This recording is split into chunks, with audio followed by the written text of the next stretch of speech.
رزق میں برکت کا ایک بہت بڑا ذریعہ شکر ہے۔ ارشاد فرمایا لَإِن شَكَرْتُمْ لَأَزِيدَنَّكُمْ، اگر تم شکر کرو گے وہ تمہیں اور زیادہ عطا کرے گا، اور اگر تم شکر نہیں کرو گے وَلَئِن كَفَرْتُمْ، کفران نعمت کرو گے إِنَّ عَذَابِي لَشَدِيدٌ، تو پھر میرا عذاب بڑا سخت ہے۔ رزق کے اضافے کا ایک اور بہت بڑا سبب انفاق فی سبیل اللہ ہے۔ اللہ فرماتا ہے جو تم خرچ کرتے ہو تو جو چیز تم نے نکال دی اس کی جگہ اللہ تمہیں اور عطا کر دیتا ہے۔ بعض اوقات ہمارا یہ ہوتا ہے کہ کوئی آدمی مالی بحران میں آ گیا تو وہ کرتا کیا ہے کہ جو راہ خدا میں دینے کا کھاتا تھا پہلے اسے کلوز کرتا ہے۔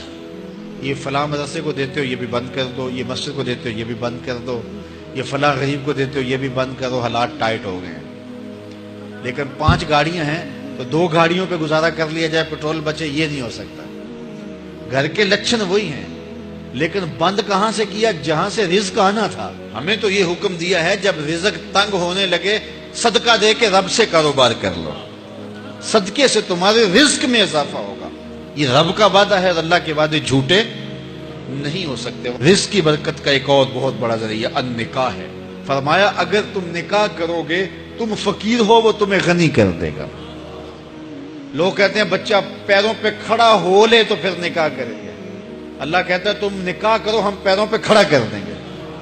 ہمارا فلسفہ اپنا ہے، اس کا حکم اپنا ہے۔ وہ کہتا ہے ابھی تو یہ اپنے لیے نہیں کماتا تو جو آئے گی اس کو کہاں سے کھلائے گا؟ میاں جس نے آنا ہے اس نے اپنا رزق لے کے آنا ہے۔ تو بچوں کی شادیاں کرو، اگر وہ جوان ہو گئے رزق نصیب ہوگا۔ اپنے اہل خانہ کو نماز کے حکم دینے سے رزق بڑھتا ہے، چونکہ جو صبح کا وقت ہوتا ہے یہ رزق کے بٹنے کا وقت ہوتا ہے، اور جس گھر میں صبح کے وقت لوگ سوئے ہوئے ہوتے ہیں وہاں بے برکتیاں ہوتی ہیں۔ تو طلوع فجر سے لے کر کے طلوع آفتاب تک اپنی اولاد کو، بیوی کو، بچوں کو نہ سونے دیں۔ اس وقت رزق بٹنے کے لمحے ہوتے ہیں۔ کثیر دعائیں مانگیں، تلاوت کلام مجید پڑھیں، اور نماز فجر مرد حضرات مسجدوں میں جا کے باجماعت ادا کریں، اور گھروں میں جو ہے وہ بیٹیاں بہنیں مصلے بچھا لیں تو اللہ کی رحمتوں کا نزول ہوگا۔ اب ایک حدیث میں رزق کے اضافے کا ایک اور نسخہ ارشاد کیا گیا۔ میرے حضور نے فرمایا جو شخص یہ چاہتا ہے کہ اس کے رزق میں برکتیں ہو اور اس کی عمر میں اضافہ ہو تو وہ اپنے رشتہ داروں کے ساتھ سلوک اچھا کرے۔ رشتہ داروں کے ساتھ اگر اچھا سلوک کرو گے تو پھر تمہارے رزق میں برکت ہو۔ غریب ہیں تو ان کی مدد کرو، ان کی بیٹیوں کی شادیاں اپنے ذمے لے لو اگر اللہ نے آپ کو وسعت دی ہے، ان کی پریشانیاں بانٹ لو، ان کا قرضہ ہے تو اتارنے کی کوشش کرو، ان کو مشکلات سے نکالنے کی کوشش کرو۔ تم ان کو مشکلات سے نکالو گے اللہ تمہیں مشکلوں سے نکالے گا۔ تمہارے رزق میں بھی برکتیں ہوگی اور تمہارے مال میں بھی برکتیں ہوں۔ فرمایا بہتر صدقہ وہ ہے جو ناراض غریب رشتہ دار کو دیا جائے۔ اگر وہ پھنس گیا ہے، مجبور ہے، ناراض ہے، تو اس کو اگر دیں گے تمہارا نفس اس میں شامل نہیں ہوگا، تو یہ افضل صدقہ ہے جو ہر صورت میں قبول ہی قبول ہے۔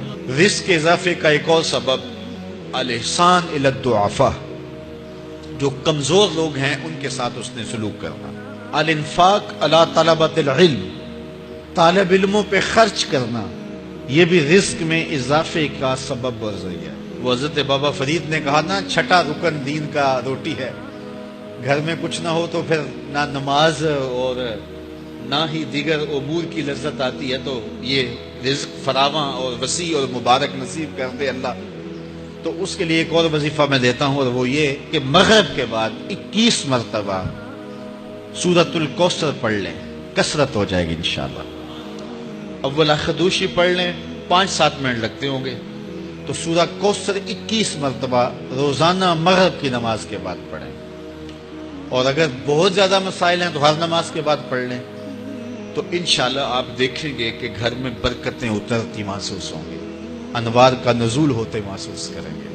تو یہ وہ رزق کے اسباب ہیں، اگر ہم اختیار کر لیں تو ہم اللہ کی خاص رحمتوں کے حقدار ہوں گے۔ اللہ ہم سب کو رزق حلال، رزق وسیع، رزق سہل، رزق مبارک، رزق فراواں نصیب